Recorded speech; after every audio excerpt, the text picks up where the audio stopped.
Por que se usa o divã na psicanálise? É só um capricho de um móvel para ser bonito? Ou ele é fundamental para o tratamento? Qual é a função do divã? Eu sou Juliano Corrêa, psicanalista, doutor em teoria psicanalítica, e hoje a nossa conversa é sobre isso.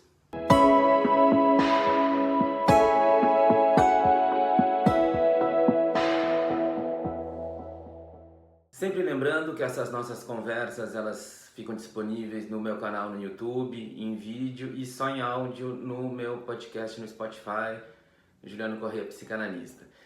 Então, por que se usa o divã? Eu acho que essa é uma questão interessante.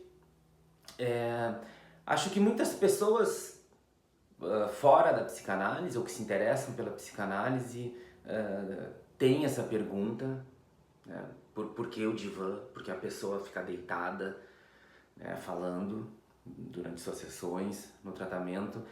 Acho que todo psicanalista, né, não posso falar por todos, mas eu acredito que muitos psicanalistas, nos seus inícios, já tiveram essa dúvida também. Qual é o uso do divã? E indo um pouquinho além ainda, quando que posso usar o divã? E como. Enfim, ele é um assunto interessante, até porque, como quase todo o assunto, ou pelo menos todas as coisas que a gente fala aqui, ele permite que a gente aborde um pouquinho outras coisas também.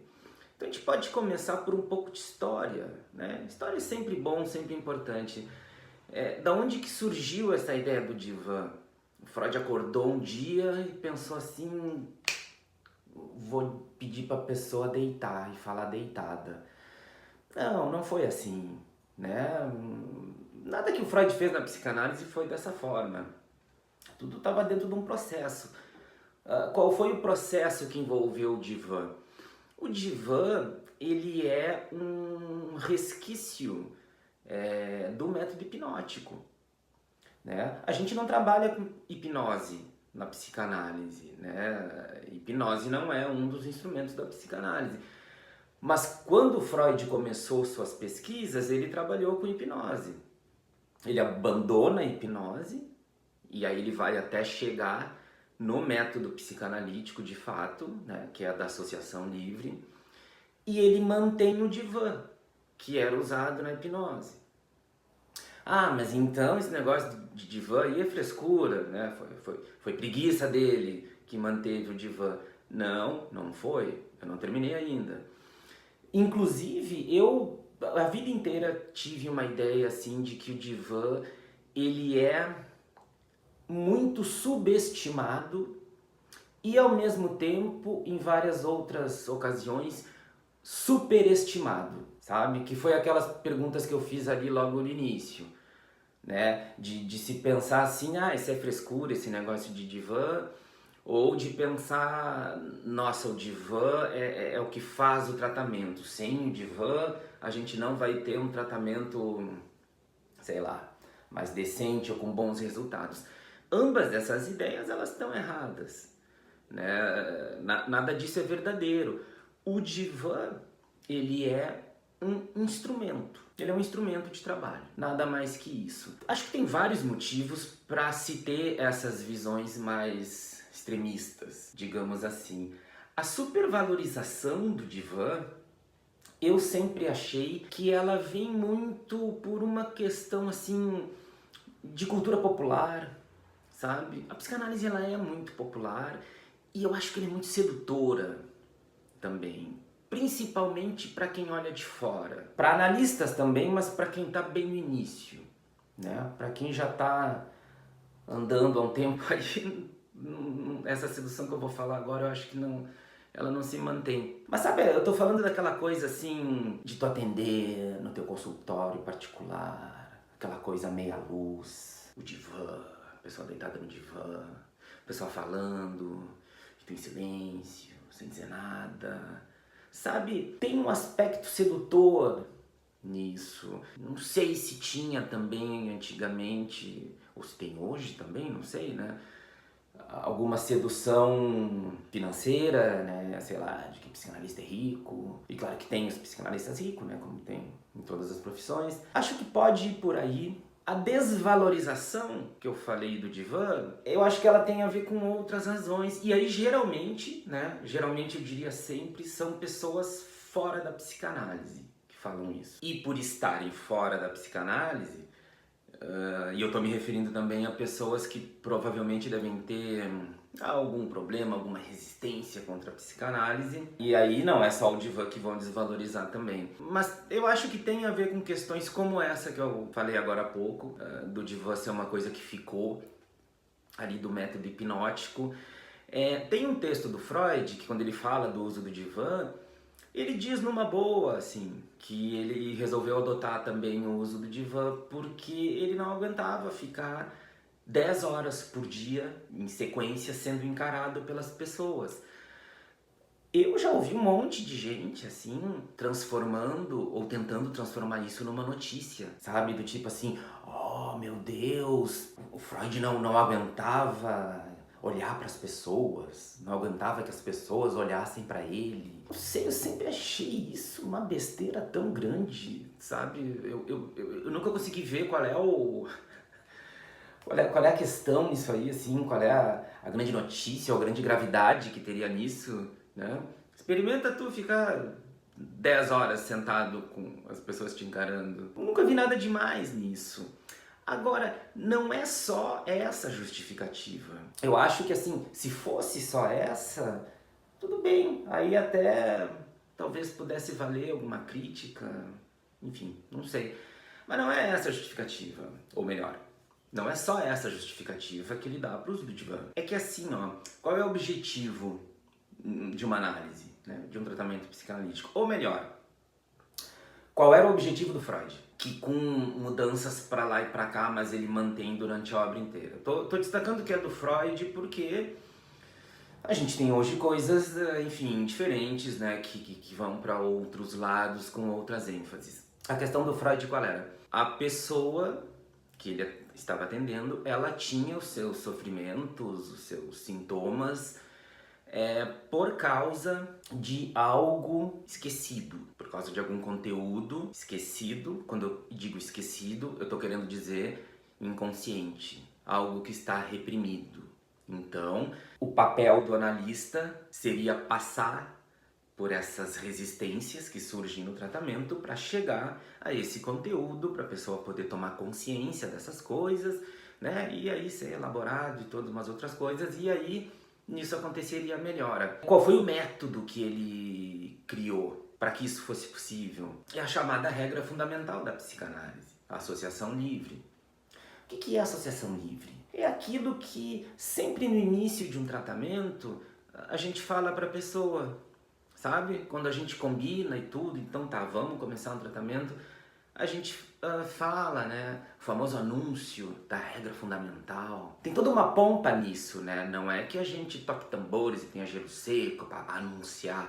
Não, a gente fala numa boa. E o que a gente fala? Que a maneira que a gente funciona aqui, que a gente trabalha melhor, é que ela possa ficar o mais à vontade que ela puder para falar absolutamente tudo que vier na sua mente, mesmo que ela ache que não tenha importância, mesmo que ela sinta vergonha, né? Geralmente é aí que estão as melhores coisas. Enfim, que ela pode contar sonhos também, porque eles, né, são importantes pra gente. Então, o método da associação livre é esse. Por isso que o analista, né, essa história de que o analista não fala e fica sempre quieto, ela também não é verdade, né? Eu acho que vai muito e muito mais de cada analista. Tem analistas que falam mais, outros falam menos. A questão não é essa. A questão é que deve-se deixar espaço para que a pessoa fale, ou para usar esses termos aqui, para que ela associe livremente. E aí o divã entra como um instrumento valioso, né? O que pode ser valioso. Por quê? Porque pensa assim, ó, tu fica numa posição deitado, ou seja, é uma posição mais relaxada do que se tu estiver sentado ou de pé, caminhando, enfim. Por isso também que a gente dorme deitado e não dorme em pé. Então, tu tá numa posição mais de relaxamento. O fato de estar no divã, tu não vê o teu analista, tu não vê as reações dele. E tá, mas e por que que isso seria importante? Porque quando a gente tá conversando com a pessoa, a gente tá olhando para a pessoa, as reações da pessoa, elas vão influenciando naquilo que a gente fala. Mesmo que o analista não esteja tendo grandes reações, eu já vou falar sobre isso, mas a pessoa que está falando, às vezes pelo conteúdo do que ela está falando, ela projeta emoções, digamos assim, no analista. Então daqui a pouco assim, eu tô falando uma coisa e eu olho para quem está me ouvindo e eu acho que a pessoa tá gostando. E aí então eu, sei lá, vou me estender muito mais nisso aqui do que eu iria. Ou tô falando alguma coisa que já é meio complicada para eu falar, e aí eu começo a achar que a pessoa, sei lá, não tá gostando do que eu tô dizendo, tá me julgando, alguma coisa assim. O que que eu vou fazer? Eu vou travar, vou parar de falar, eu vou trocar de assunto. Quando a pessoa tá deitada no divã, por essa falta de visão do analista, esse tipo de coisa não acontece. O que que isso significa? A pessoa fica muito mais entregue aos seus próprios pensamentos. Ela fica escutando muito mais aquilo que ela está dizendo, que é uma coisa tão importante de acontecer. Esse processo de relaxamento, aí então o que que ele faz? Ele faz com que as resistências que elas sempre surgem no tratamento, elas vão dar uma baixadinha.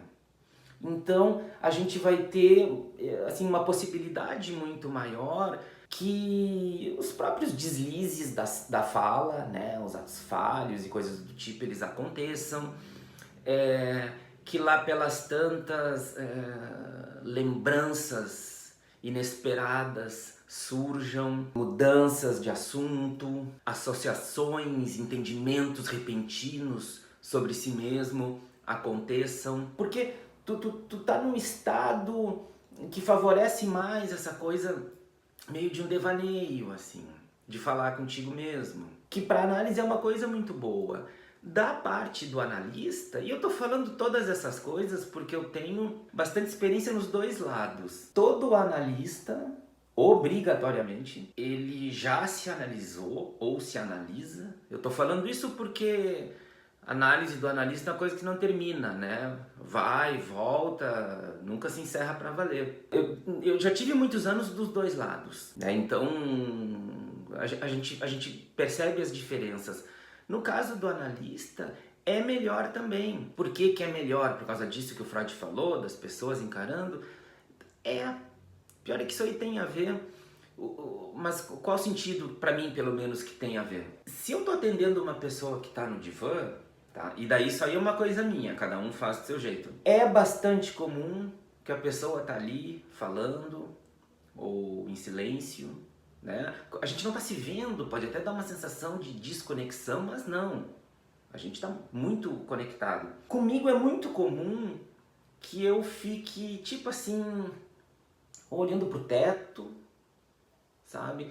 Ou até feche os olhos, assim, baixa a cabeça, fique de olhos fechados. Eu não posso fazer isso se a pessoa tá, né, na poltrona na minha frente me olhando, porque, sei lá, parece até meio mal educado, né? Não tá prestando atenção. Quando é bem pelo contrário, eu faço essas coisas, cada um, eu acredito que faça as suas, são maneiras que a gente tem de se concentrar mais, de tentar se conectar mais, de tentar entrar mais naquilo que a pessoa está falando. Então, assim, essas são as vantagens do divã, né? Eu não sei, de repente tu pode estar se perguntando, que é uma pergunta que eu acho bem normal que ela surge, que é o seguinte: então todo tratamento tem que ser no divã? Porque se não for no divã, essas coisas não vão acontecer, o tratamento vai ser horrível, não vai dar nada certo. Não, isso aí não é verdade. Como eu disse antes, é um instrumento, que ele pode ser importante, que ele ajuda. A falta do divã, ela não é impeditiva, né? A gente tem, enfim, a gente sabe eu tô falando não é de fofoca de hoje, historicamente a gente sabe análises inteiras de analistas que aconteceram com a pessoa na poltrona. Sabe-se lá por qual motivo. Não é uma obrigatoriedade, como até eu acho que já foi, né? É uma coisa que facilita, é uma coisa que ajuda. Agora, Não é uma necessidade, né? O tratamento psicanalítico ele pode acontecer com a pessoa na poltrona. Na verdade, uma coisa que eu acho muito interessante também, ninguém está pregado, seja na poltrona ou seja no divã. As pessoas às vezes, sei lá, começam seu tratamento na poltrona, depois vão pro divã e nada impede que daqui a pouco elas saem do divã e voltem para a poltrona. E eu vou além ainda, porque eu já tive situações assim. A poltrona e o divã não são exatamente os únicos lugares para se ficar no consultório. Geralmente é o que acontece, né? Agora, a pessoa está proibida de ficar de pé daqui a pouco? Ou andando? Ou sentando de uma maneira diferente em outro lugar? Entende? Tô falando tudo coisas que já aconteceram comigo. E aí o que tu vai fazer? Tu vai impedir que a pessoa faça isso? Obrigar ela a sentar ou deitar? Não, não é assim que funciona, né? Se fala tanto do desejo na psicanálise, essas coisas têm que ser respeitadas. Para além do desejo, eu acredito muito numa adaptação que a gente tem às necessidades de cada pessoa, sabe? Essas situações que eu falei que aconteceram comigo, elas não aconteceram durante um tratamento inteiro, né? Foram momentos esporádicos. Então, assim, ok. Se for o caso, daqui a pouco, eventualmente isso aí pode ser interpretado. Agora, a gente não vai impedir que isso aconteça, né? Tem uma outra questão, mais duas, que eu queria falar hoje, que a primeira é assim, eu tô me tratando com uma pessoa que não tem divã no consultório, então não é psicanalista, mas me diz que era, ou alguma coisa do tipo, né? Aí assim, ó, tem uma outra questão que eu acho interessante, que essa é a primeira que eu quero destacar em relação ao divã, que na verdade remete a uma questão da própria psicanálise, né? No sentido assim, quem que se diz psicanalista, ou quem que pode se dizer psicanalista? Na verdade, basicamente, qualquer um pode se dizer, né? Porque tem um monte de gente aí que não é e se nomeia dessa forma, né? Mas eu tô falando aqui de uma forma mais séria, que é uma discussão que tem e que remete a essa questão. Quem que tem divã no consultório, ou, talvez mais ainda, quando que o analista coloca o divã no consultório? Ou quando que ele pode colocar o divã no consultório? Se tu tá me ouvindo e tu não é da área, não é da área no sentido assim de não ser psicanalista, pode confiar, essa discussão ela existe. Quando a gente está ali começando, tem muito dessa discussão.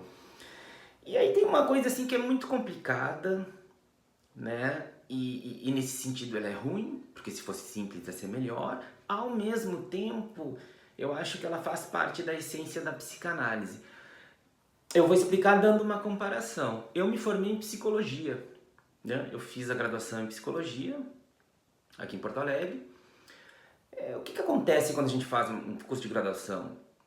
Eu fiz ali psicologia, 5 anos, cumpri os requisitos ali necessários, tá? Colei grau, ganhei um diploma. Deu, ponto final, sou psicólogo. Não tem discussão em relação a isso. Eu sou psicólogo. Eu conheço muitas pessoas, tu certamente conhece também, muitas pessoas que fizeram cursos de graduação e pelos mais variáveis motivos nunca trabalharam naquilo. Não importa, legalmente, pela lei, elas têm aquela profissão. Se elas forem preencher um formulário, elas podem botar ali, né? No meu caso, psicólogo, né? No meu caso, assim, eu segui trabalhando, né? Mas assim, se eu nunca tivesse feito nada na psicologia, eu poderia colocar, sou psicólogo. Pela lei sou psicólogo. Tá, mas tu não paga o CRP e tá. Tá, ok, poderíamos ter essa discussão, mas assim, eu tenho um documento oficial que me autoriza a ser psicólogo e a me apresentar como psicólogo. Não interessa onde eu fiz a faculdade, não interessa se eu sou bom, se eu sou ruim, não interessa se eu pratico ou não pratico. É um direito que me foi dado, né, pelos anos que eu fiquei lá fazendo a graduação. Na psicanálise, a coisa não funciona assim. Ah, mas não tem os cursos de formação em psicanálise, né, que as instituições oferecem? Tem sim, tem os cursos. Isso aí já seria todo um outro assunto também, porque tem diferenças assim nos cursos.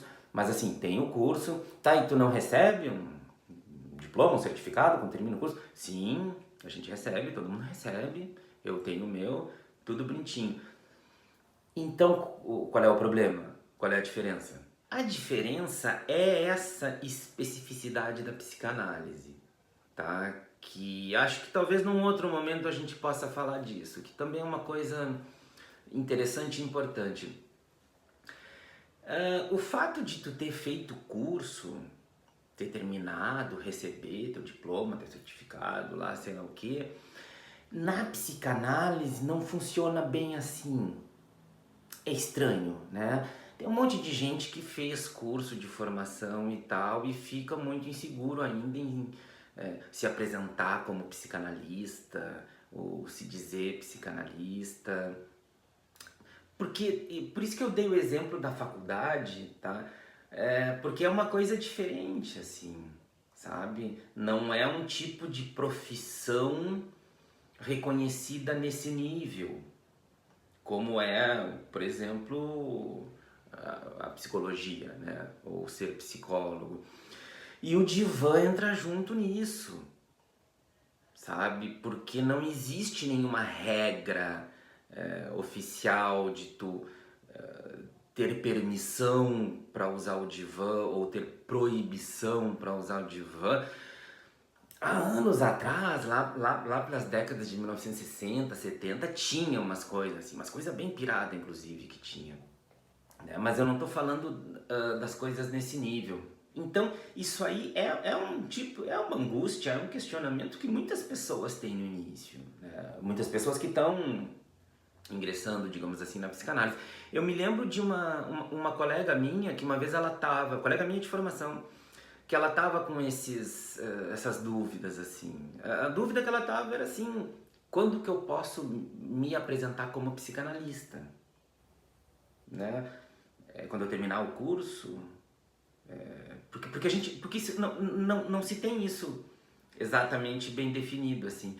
E aí ela me contou que ela falou, dividiu essas angústias com a analista dela. E a resposta que a analista dela deu para ela, que ela me contou, nossa, eu achei a melhor resposta de todas. Que a analista dela falou para ela assim, não, mas tu é uma psicanalista, sim.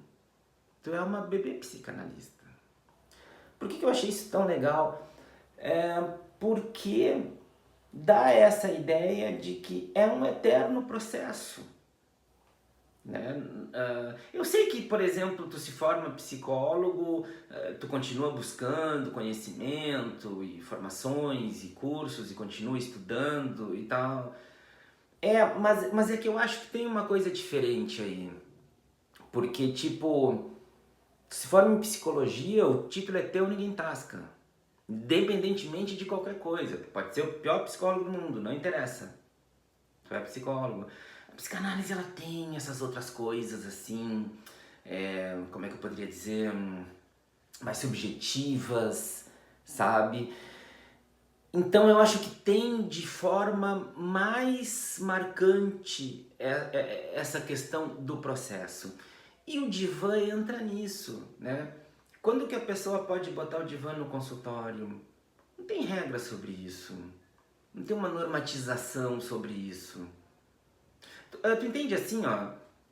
Eu me formo em psicologia, né? Se me formo, pensando na clínica, né? Que sempre foi o meu campo. Eu me formo, eu posso abrir um consultório e oferecer psicoterapia para as pessoas.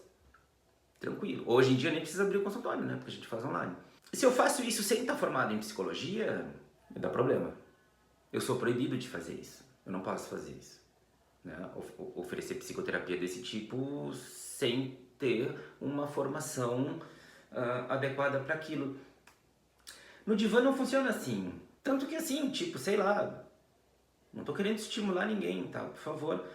Mas uma pessoa que nunca tenha feito nada de psicanálise, de repente bota um divã no consultório, tem lei contra isso? É um móvel. achei bonito, botei ali.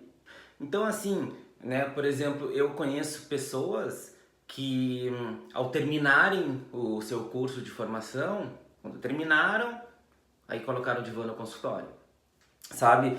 Naquela ideia assim, não, agora eu já fiz a minha formação, agora eu sou psicanalista, então tá tudo certo. Conheço outras pessoas que quando se inscreveram, quando passaram na seleção para fazer a formação, já colocaram o divã, sabe? Não, agora estou fazendo uma formação psicanalítica, então já posso colocar, né? Qual delas está certa? Não, não tem, porque não tem exatamente esse certo e errado, entende? Como que aconteceu comigo? Bom, comigo não foi um nem outro, foi na metade.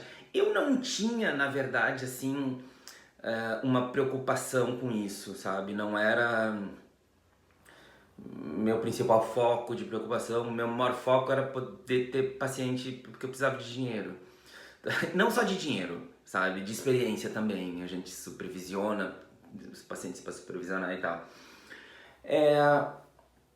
Comigo aconteceu por causa de uma pessoa específica que eu atendia, tá? Por motivos óbvios, tá? Não vou falar nada aqui do caso, nem invertendo ou trocando coisas, não vou falar nada, né? Tu entende?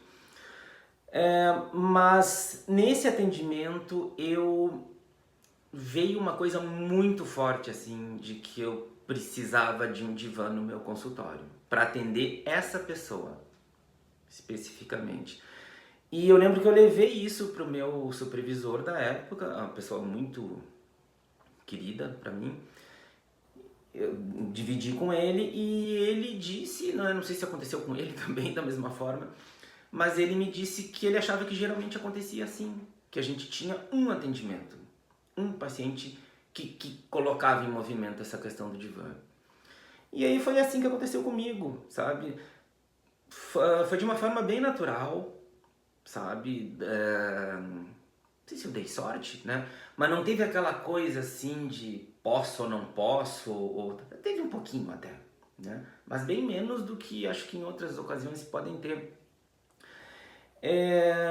Tipo uma necessidade clínica mesmo, né? E aí coloquei, claro, né? No início todo, daí, enfim, para atender a primeira pessoa no divã, e tava toda uma coisa assim, depois a coisa calma. E aí eu acho que a gente consegue ter essa visão que eu falei no início do divã como instrumento. Um instrumento importante e é isso.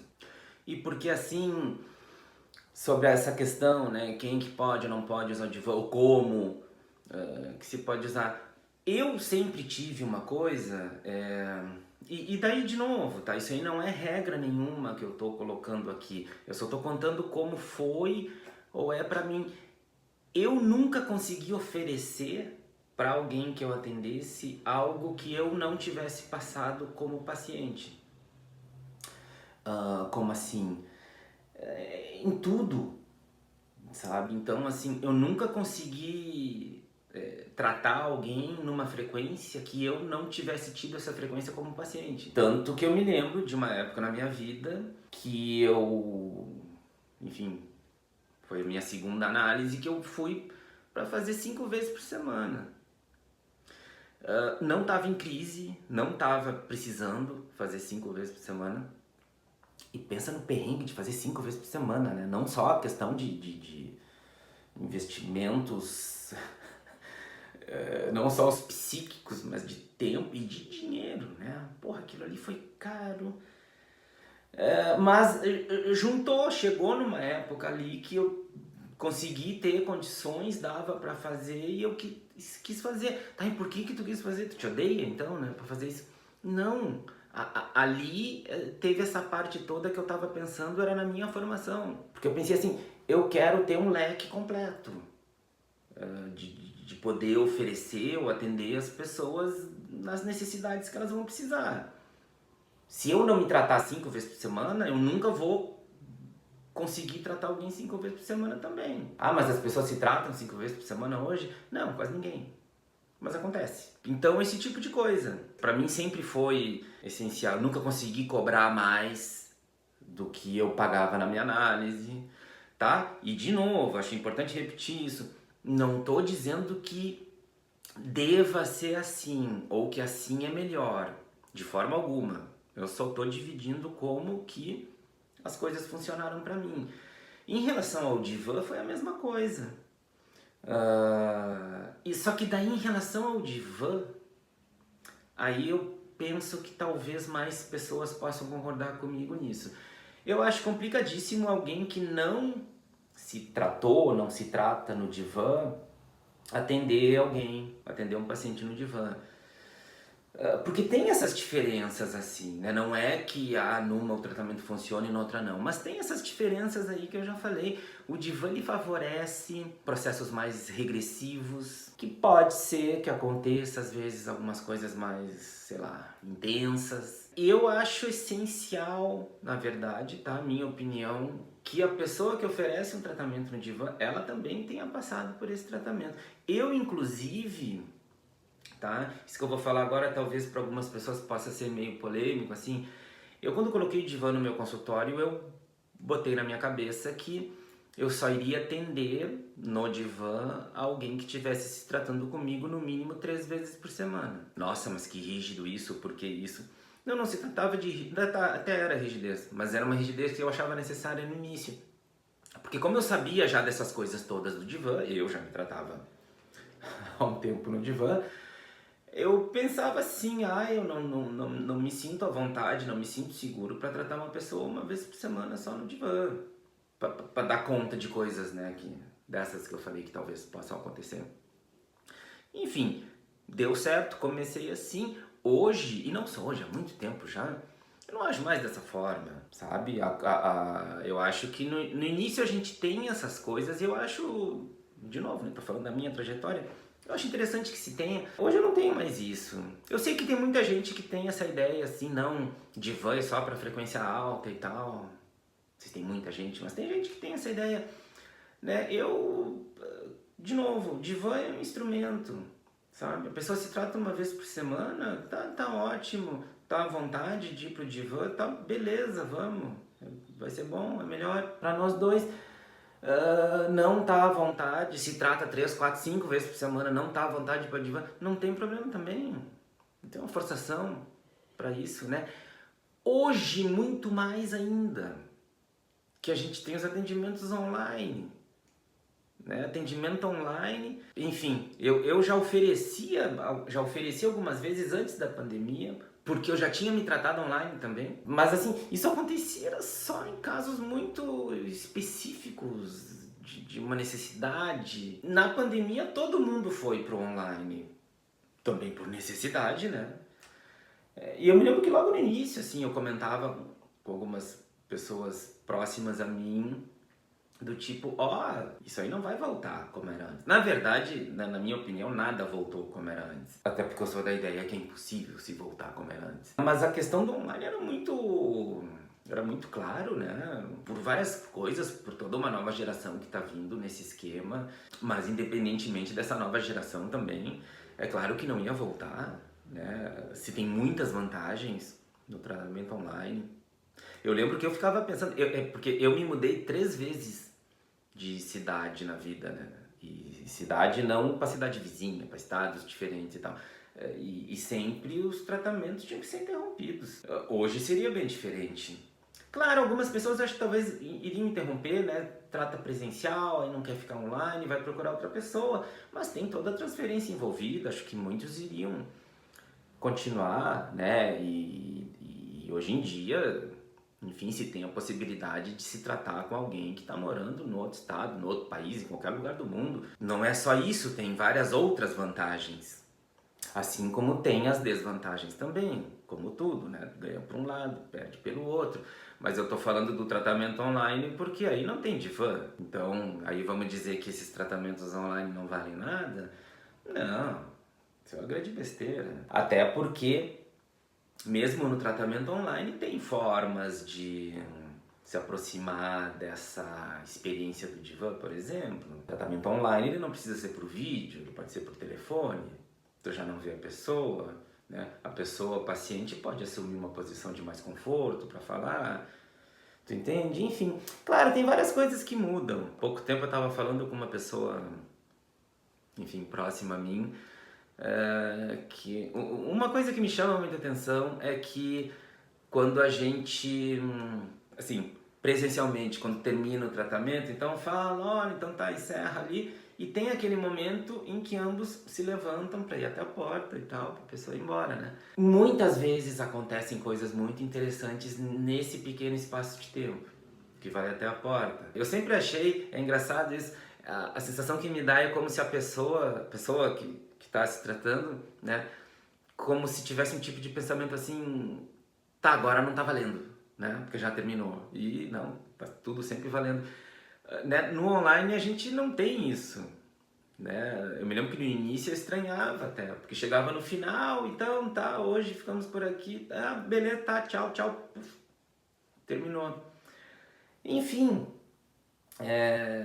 são mudanças, são diferenças, né? A questão do online é muito nova ainda, né? Já tem muita gente escrevendo sobre isso e tal, o que eu acho ótimo. Mas são diferenças, né? Não tem coisas boas num, coisas ruins no outro. Não, eu realmente não acredito que assim, um funciona melhor que o outro. Vai muito de quem está envolvido, vai muito de como o encontro se dá. Por hoje eu vou ficar por aqui então, né? Queria conversar um pouquinho sobre essa questão do divã, que como eu falei no início, eu acho que ela para mim ela é interessante, né? E ela é importante também, espero que possa ser para ti também. E aí então a gente fica por aqui hoje, tá? Espero que tenha gostado, dá um like, segue o canal, porque a gente vai continuar debatendo psicanálise. Até a próxima e um abraço.